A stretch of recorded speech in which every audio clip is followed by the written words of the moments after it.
오래전 아일랜드 여객선이 침몰해서 129명의 사상자가 발생했던 적이 있었습니다. 생존자들에 의하면 배가 가라앉고 있다는 급보가 전해졌을 때 준비된 구명대가 부족하다는 것을 알게 되었습니다.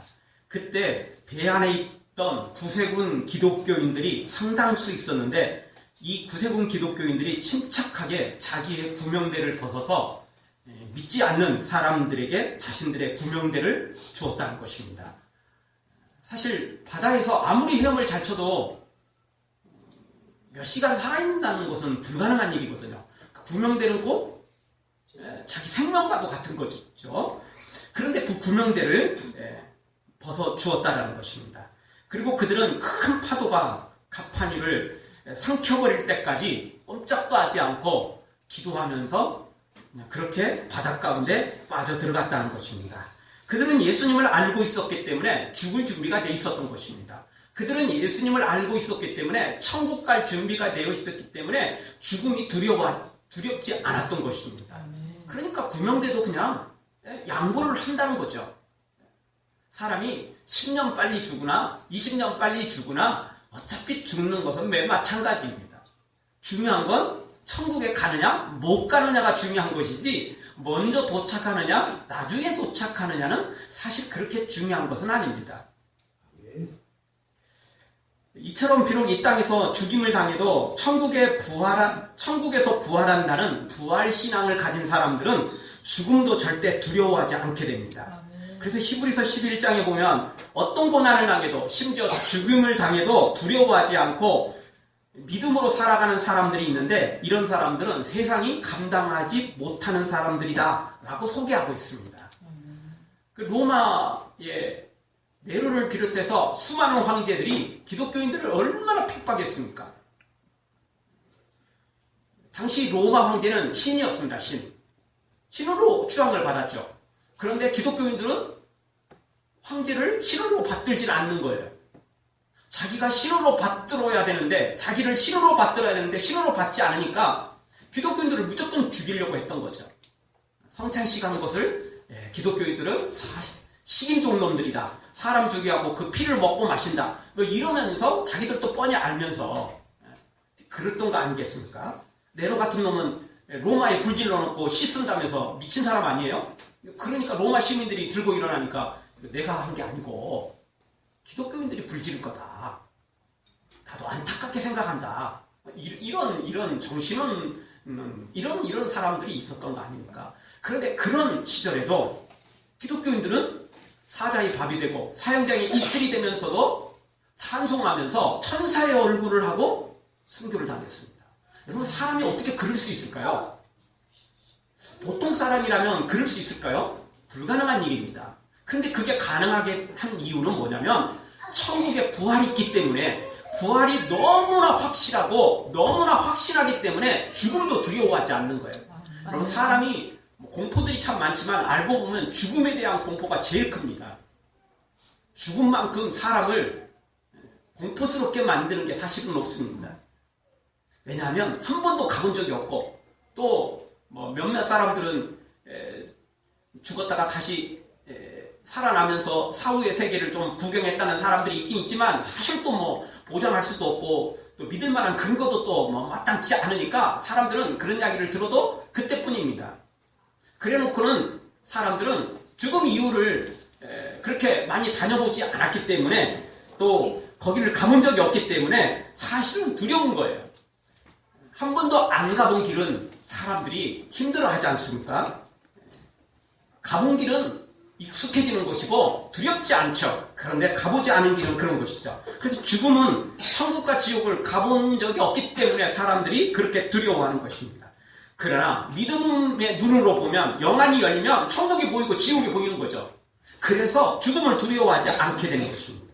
죽음을 두려워하지 않는 사람, 부활신앙을 가진 사람은 그 누구도 어떤 나라도 어떤 권력도 어떤 단체도 그 사람을 감당할 수 없게 되는 거죠. 사탄조차도 감당할 수 없게 되는 것입니다. 사랑하는 성도 여러분, 세상이 감당치 못하는 부활신앙으로 이 땅에서도 승리하고 천국 가고 상급까지 받아 누리는 그 복된 길만 걷기를 주의 이름으로 축원합니다. 오늘 성경도 욥의 부활 신앙이 소개되고 있습니다. 이 욥의 부활 신앙 때문에 욥이 넉넉히 이 고난을 이겨낼 수 있었던 것입니다. 자, 욥의 부활 신앙 첫 번째 주신 말씀은 최악의 상황으로 떨어져도 부활 신앙을 소망해야 된다는 것입니다. 욥은 최악의 상황에서도 부활 신앙을 소망했습니다. 그 부활에 대한 소망, 바로 그것이 있었기 때문에 욥은 좌절하지 않았습니다. 포기하지 않았습니다. 물론 좌절할 만한 상황이었죠. 포기를 해도 100번, 1000번, 10,000번 하고도 남을 만한 상황이었지만 이 부활 때문에 그는 마지막 소망을 붙잡고 살았던 것입니다. 여러분, 사람은 누구나 다 행복하고 다 번창하고 잘 되기를 원합니다. 그렇지 않습니까? 만약 누군가가 자기는 불행하기를 원하고 망하기를 원하고 불통하기를 원한다면 그런 사람은 둘 중에 하나입니다. 미친 사람이거나 아니면 너무 행복에 겨워가지고 불행이 뭔지 불통이 뭔지 한번 체험해보고 싶다. 이런 정신없는 사람이겠죠. 둘 다 확실한 것은 정신이 온전치 못하거나 정신이 왔다 갔다 하는 사람이라고 볼 수밖에 없는 것입니다. 정상적인 사람이라면 다 행복해지고 싶고 다 번창하고 싶고 다 잘되고 싶은 게 사람 마음인 것입니다. 그런데 우리 현실은 어떻죠? 우리가 원하지 않지만 우리는 불행하고 원하지 않지만 우리는 쇠퇴하고 원하지 않지만 병들고 늙고 죽어가는 존재가 우리라는 것입니다. 그래서 너무 비참한 것 같기는 하지만 너무 절망적인 것 같기는 하지만 어떤 사람들은 사람은 죽기 위해서 태어난 존재다 이렇게 말하는 사람도 있어요. 왜죠? 태어나면서 아이로 태어나서 자라고 성장하지만 알고 보면 자기 죽을 날을 향해서 달려가고 있는 거죠. 그렇죠? 그게 다 100% 옳은 말은 아니지만 또 전혀 틀린 말도 아니에요. 그렇죠? 70년, 80년, 90년 자기 인생의 그 목표점을 향하여 사람들은 달려가고 있는 거예요. 청소년 시기까지는 비록 성장하지만 청소년 시기까지는 비록 몸도 마음도 인격도 좀 성숙해지는 단계이지만 그럼에도 불구하고 죽음을 향하여 한 걸음 한 걸음 더 가까이 다가가고 있다는 사실은 분명한 것입니다. 물론 이걸 너무 부각시키면 안 돼요. 그러면 사람이 너무 절망적이 되는 거죠. 왜냐하면 사람에게는 그 절망만 있는 게 아니고 소망이 있거든요. 사람에게는 희망이 또 있거든요. 죽음을 향해 달려가는 것 같지만 죽음을 향해 한 걸음 한 걸음 다가가지만 또 다른 천국이 있고 또 다른 생명이 있고 또 다른 영생이 있으니까 절대 죽음의 길만은 아닌 거죠. 그러니까 전체를 다 볼 줄 알아야 되겠죠.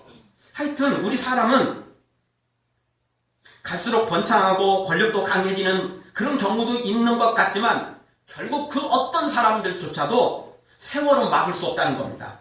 그래서 결국은 늙고 병들어 힘이 빠진 채 죽어가는 것을 막을 수가 없어요. 막을 수가 없습니다. 그게 우리 사람입니다. 그게 우리입니다. 그 부분은 어떻게 할 수 없는 것입니다. 문제는 이런 우리 앞에 다가오는 이런 죽음, 병들고 늙고 약해지는 이런 것 말고도 우리의 삶은 우여곡절이 너무 많습니다. 다사다난, 파란만장, 이게 바로 우리의 삶의 연속이라고 볼 수 있습니다. 잔잔한 그런 인생도 있지만 그럴 때도 있지만 대부분은 풍랑이 일어요. 너무 힘들 때가 많아요. 정말 인생을 포기해버리고 싶을 때가 있어요. 그냥 다 때려치우고 그냥 떠나버리고 싶을 때가 있어요. 근데 떠난다고 해결되는 것도 아니고 포기한다고 해결되는 게 아니니까 우리 사실 어쩔 수 없이 살아갈 때가 많잖아요. 종종 쓰는 말이지만 죽지 못해서 살아가는 때가 우리가 얼마나 많습니까? 그게 우리 현실입니다. 사실. 신나고 기뻐서 살아갈 때도 있지만 어쩔 수 없이 죽지 못해서 살아갈 때도 우리 앞에 있는 것입니다. 정말 깜깜한 우리 인생길이 있습니다. 도저히 빛이 보이지 않고 그 터널이 끝나지 않을 것 같은 그런 우리의 인생길이 사실 우리 앞에 너무 많습니다. 욥도 그랬습니다. 어떻게 해도 어떻게 몸부림쳐도 막을 수 없는 천재지변이 욥에게 임했고 그리고 엄청난 재앙이 욥에게 임했던 것입니다. 사람들은 이렇게 어쩔 수 없는 거, 피해갈 수 없는 걸 보통 운명이라고 말합니다. 뭐 좋은 것도 운명은 있긴 있지만 대부분의 운명은 피해갈 수 없는 것들이죠. 어쩔 수 없는 것들. 그걸 숙명, 운명이라고 보통 말하기를 합니다. 그런 단어가 왜 생겼을까요? 도저히 피해갈 수 없기 때문에. 아무리 몸부림쳐도 아무리 발버둥을 쳐도 피할 수 없으니까 그런 단어들이 그런 말들이 생기는 거죠. 어쩌다 한 번씩 생기는 게 아니고 사실 알고 보면 사람들이 살다 보면 그런 일들은 수십 번 생기기에 마련입니다. 그게 우리 인생인 것입니다. 자, 욥은 이런 엄청난 재앙을 만났을 때 도저히 살아갈 수 없을 것 같은 운명, 이 숙명을 만났을 때 어떻게 했습니까? 계란으로 파헤치기 같은 이런 정말 어떻게 도전할 수도 없고 어떻게 몸부림쳐도 안 되는 이런 상황에서 욥은 어떻게 했을까요?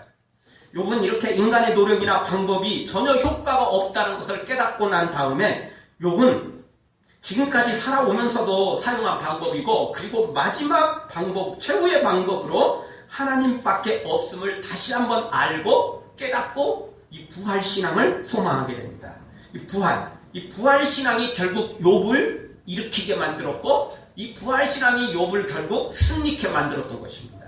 오늘 성경 13절을 한번 보겠습니다. 13절 우리 한 목소리 한번 읽겠습니다. 주는 나를 음부에 감추시며 주의 진노가 실 때까지 나를 숨기시고 나를 위하여 기한을 정하시고 나를 기억하옵소서. 아멘. 욥은 뭐라고 기도합니까? 자기를 감추시고 숨기셨다가 때가 되면 어떻게 해달라고요? 기억해달라고 하십니다. 13절 한 절만 보면 이게 뭐 부활신하고 뭔 관계가 있느냐 싶지만 13, 14, 15절 그리고 그 이후까지 전체를 보면 이 전체가 다 부활신앙하고 연결되어 있습니다. 부활에 대한 소망하고 연결되어 있는 거죠.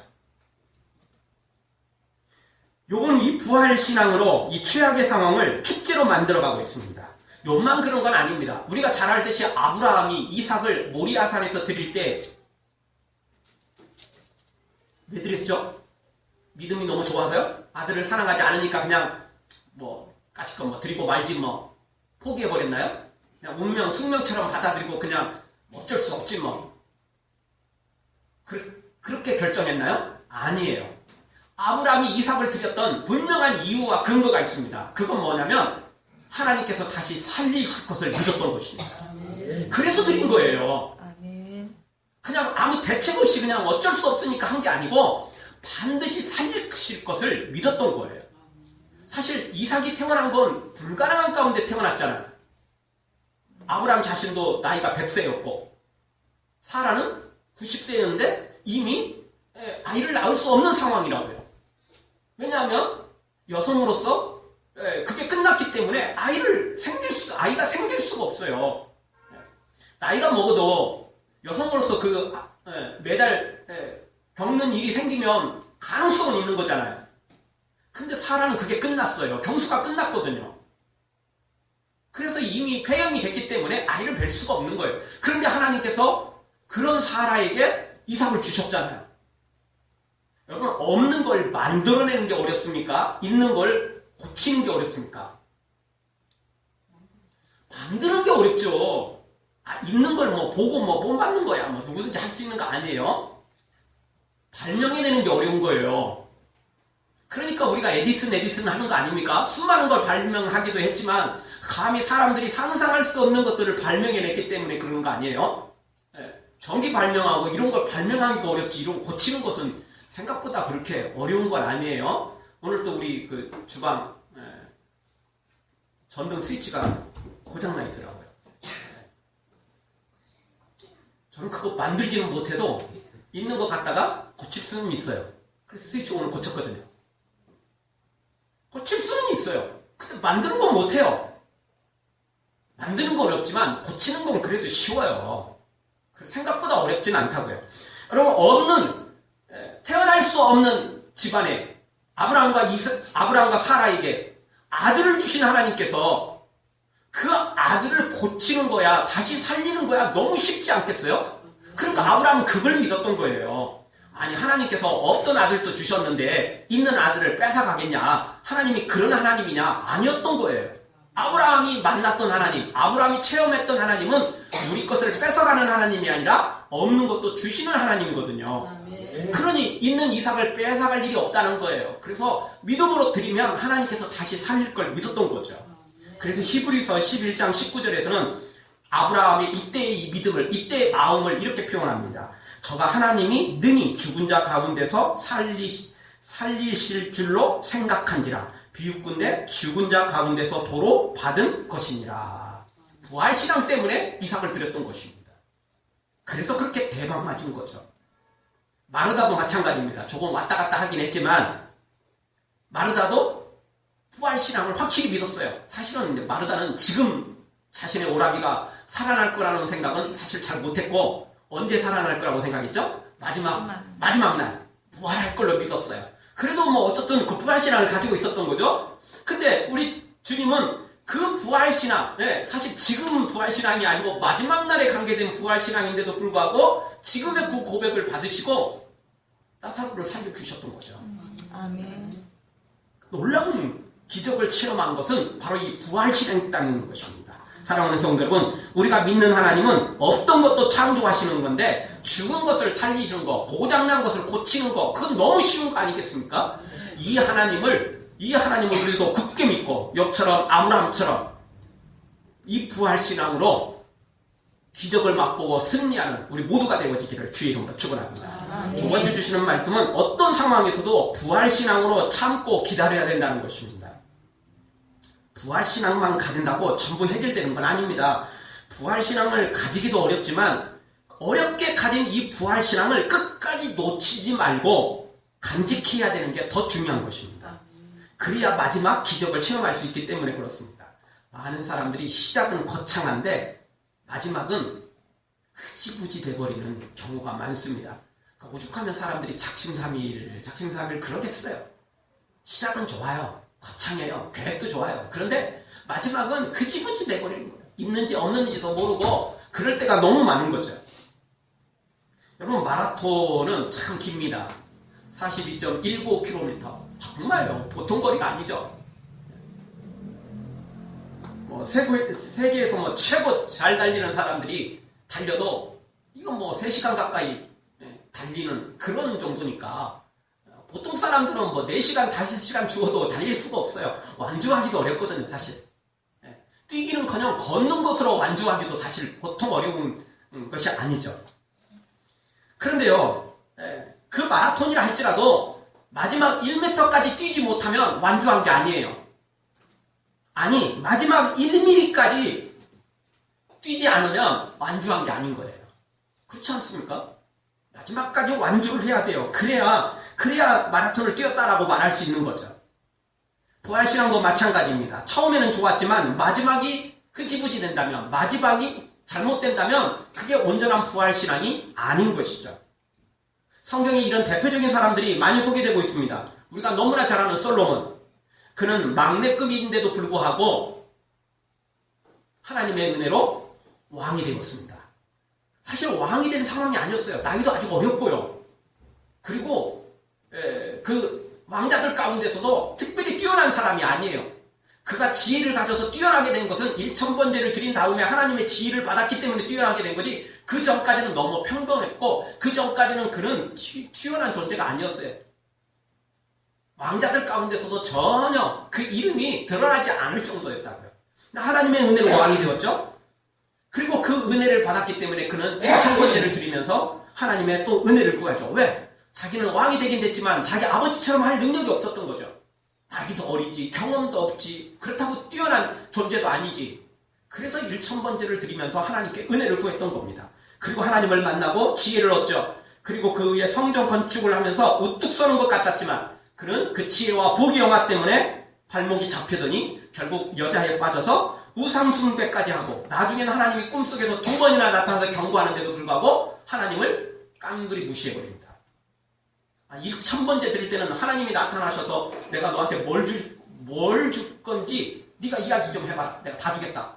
그럴 때 부귀영화 구하지 않고 지혜를 구했는데, 마지막 그가 노년 때는 하나님이 나타나서 경고를 하는데도 불구하고 깡그리 무시해버립니다.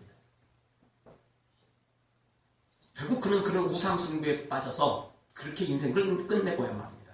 시작은 너무 좋았는데 마지막은 형편없었던 것입니다. 가룟 유다도 그랬습니다. 12명의 제자로 부름받았다는 사실 얼마나 놀라운 일입니까? 여러분 12명의 제자 가운데 들어간다는 게 원한다고 들어갈 수 있어요? 불가능한 일입니다. 많은 사람들이 예수님의 제자가 되길 원했습니다. 그리고 예수님께 청하기도 했습니다. 그런데 예수님이 다 부르신 게 아니에요. 그냥 성도로 부름받고 그냥 예수님을 따르는 자로는 부름을 받았을지 모르지만 12명의 사도로 부름받는 것은 쉬운 게 아니었어요. 그런데 가룟 유다는 그 안에 들어갔던 겁니다. 그리고 그 12명 가운데서도 회계를 담당했어요. 회계 담당, 돈 담당이었어요. 돈깨를 담당하는 사람이었어요. 그만큼 지혜롭고 그만큼 가룟 유다가 똑똑한 사람이었다는 거죠. 그렇게 놀라운 복과 은혜를 받아놓고도 가룟 유다는 결국 돈독에 빠져가지고 돈 몇 푼에 예수님을 팔아넘기고 말죠. 시작은 좋았는데 중간도 너무 좋았는데 마지막이 형편없이 돼버린 사람. 그래서 성경은 차라리 나지 않았으면 좋았을 뻔한 사람, 바로 그런 사람이 가룟 유다였던 거 아니겠습니까? 여러분 이런 인생을 살아가서는 안 됩니다. 하나님을 만난 것 같은데 기적도 체험했는데 마지막에 이런 삶을 산다면 정말 너무 불행하고 너무나 잔인한 삶 같지 않습니까? 근데 이게 누가 그렇게 시켜서 한 게 아니라 본인 스스로 결정했기 때문에 변명할 수도 없고 뭐라고 할 수가 없는 거죠. 본인이 결정한 거예요. 본인의 선택이죠. 시작이 좋다고 마지막이 좋다는 보장은 없는 것입니다. 시작이 좋았다면 마지막까지 좋도록 끝까지 참고 견디고 인내해야 되고 그리고 겸손히 엎드려야만 되는 것입니다. 그래서 오늘 성경 14절 중반절을 보십시오. 하반절 보면 모든 날 동안을 참고 노이기를 기다렸겠나이다. 욥은 뭐라고 고백합니까? 이 어려운 중에서도 부활신앙을 가졌는데 그냥 부활신앙 갖고 끝내버린 게 아니고 참고 노이기를 기다렸어요. 끝까지 참았어요. 끝까지 노이기를 기다렸어요. 끝까지 부활을 기다리고 소망했던 거죠. 시작을 좋은 쪽으로 했다면 마지막까지 해야 돼요. 예수님을 만났다면 정말 우리가 숨이 끊어지는 그때까지 예수님과 동행해야 돼요. 그래야 천국에 갈 수 있거든요. 그렇지 않으면 소용없어요. 그렇지 않으면 중간에 탈락하는 그것은 완주한 게 아니죠. 여러분 갈라디아 교회는 성령으로 시작했다가 육체로 나아가고 있었죠. 그래서 하나님은 바울을 통해서 그들에게 경고를 하셨습니다. 갈라디아 3장 3절 너희가 이같이 어리석으냐 성령으로 시작했다가 이제는 육체로 마치겠느냐.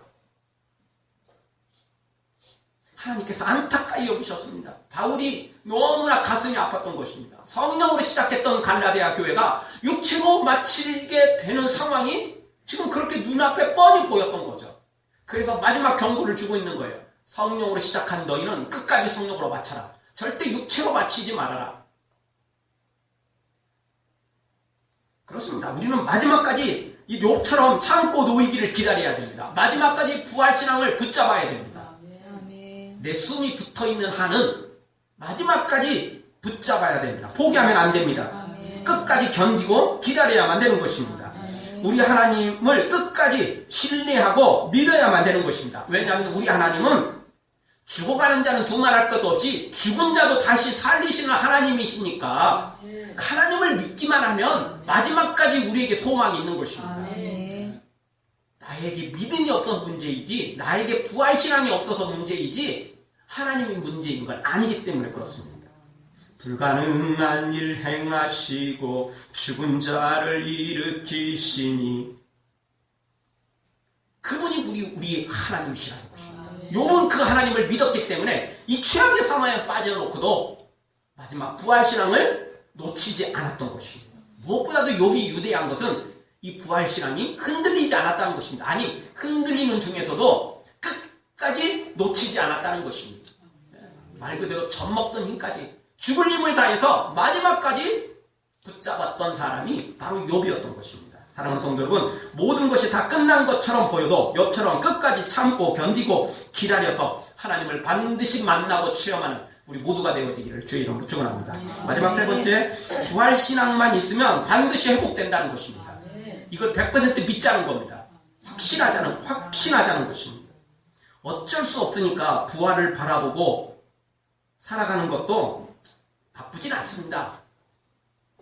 바쁜 건 아니에요. 그런데 어쩔 수 없으니까 하는 것 가지고는 한계가 있습니다. 그러면 너무너무 힘들어요. 꼬마 아이들 데리고 뭐 이런 명절 때 어디 데려가다 보면 아이들은 뭐 구경할 것도 많죠. 구경할 것도 많아요. 근데 이게 엄마가 시간이 넉넉할 때는 시장도 구경하고 길거리 가다가 또 궁금한 게 있으면 쪼그려 앉아가지고 개미도 구경하고 다 갈 수 있지만 급할 때는 어떻게 하죠? 빨리 가야 돼요. 안 가면 어떻게 하죠? 결국 손잡고 가야 돼요. 조금 큰 놈들은 귀잡고 빨리 와. 억지로 가는 거죠. 그렇죠. 억지로 따라가면 자기도 힘들고 엄마도 힘들고 다 힘들어지는 거예요. 그 기쁨으로 따라가면 좋아요 그냥. 근데 억지로 따라가면 힘든 거라고요. 부활신앙도 마찬가지입니다. 정말 어쩔 수 없으니까 부활신앙 갖는 것도 괜찮아요.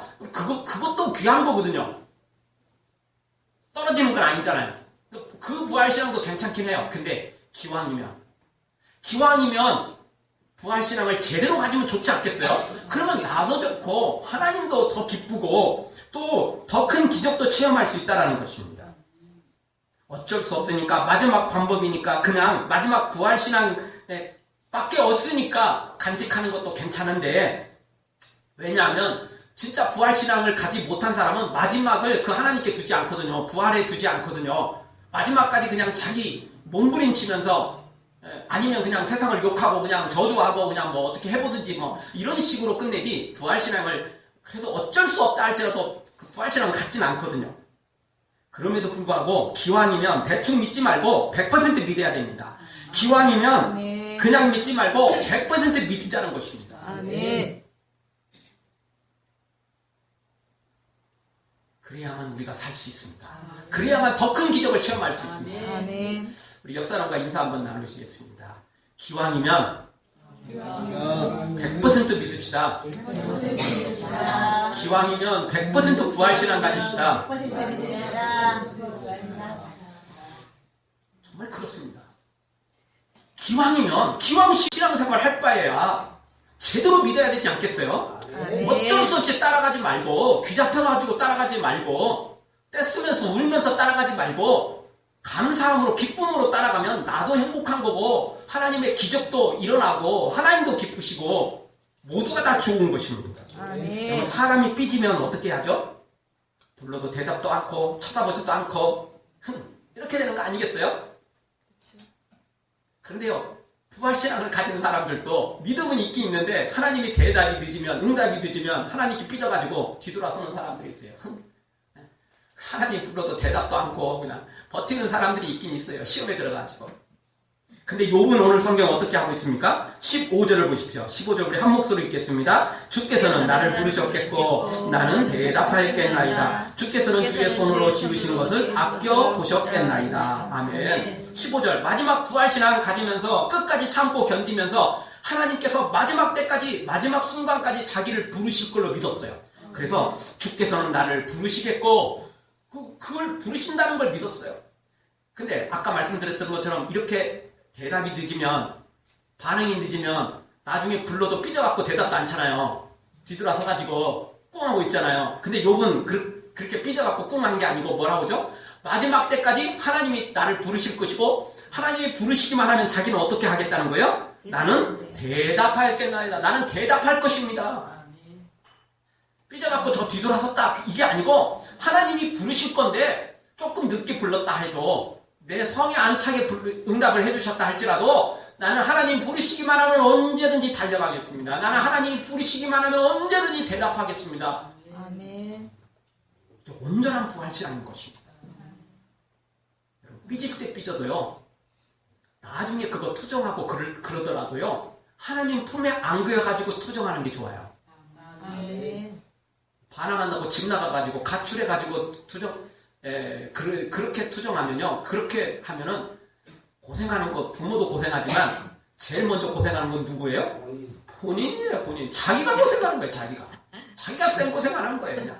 차라리 그냥 부모 품에 안겨가지고 그냥 그때 투정하면 그리고 부모가 받아준다고요. 미안하다, 잘못했다, 내가 너무 늦게 왔지, 이렇게 되는 거 아니겠어요? 그게 더 얻는 게 많아요. 그게 더 얻는 게 많다고요. 욥은 바로 그 부활신앙을 가졌어요. 정말 마지막 상황, 삐질 상황이었는데도 불구하고 왜? 하나님의 응답이 너무 늦었거든요. 하나님의 대답이 너무 늦었거든요. 근데 욥은 그때까지도 삐지지 않아요. 아니, 속은, 마음은 사실 삐진 게 맞아요. 그런데도 불구하고 그 삐지는 방법이 하나님 품으로 달려가서 삐지겠다는 거예요. 네, 하나님을 뒤돌아서가지고 하나님 위해서 떠나서 그렇게 삐지지 않겠다는 거예요. 그래서 마지막 때까지 부르시면 나는 대답하겠고, 하나님은 마지막 하나님의 것을 아끼시는 하나님이라 반드시 나를 귀히 여기실 것이다, 나를 소중히 여기실 것이다 확신을 하는 15절에 있는 말씀을 우리가 보게 되는 것입니다. 욥과 같은 이런 신앙, 이런 부활 신앙이 결국 우리를 풍성하게 만들며 또 기적을 만들어내게 되는 것입니다. 사랑하는 성도 여러분, 다 죽은 것 같아도, 아니 다 죽었다 할지라도 하나님은 다시 살리시는 능력자이심을 굳게 믿고, 그냥 믿지 말고 대충 믿지 말고 어쩔 수 없으니까 믿지 말고, 믿을 것은 이제 하나님밖에 뭐 다른 건 없으니까 그냥 그렇게 믿지 말고, 세상에 믿을 것 많다 할지라도 하나님만이 진짜 믿을 수 있는 분임을 100% 아니 200% 확신하고 신뢰하고 욥처럼 끝까지 믿음으로 달려가서 부활신앙을 갖고 달려가서 이 땅에서도 기적을 체험하고 영원한 천국과 상급까지 누리기를 주의 이름으로 축원합니다. 아멘. 기도하겠습니다. 통성으로 한번 기도하며 나갈 때 주님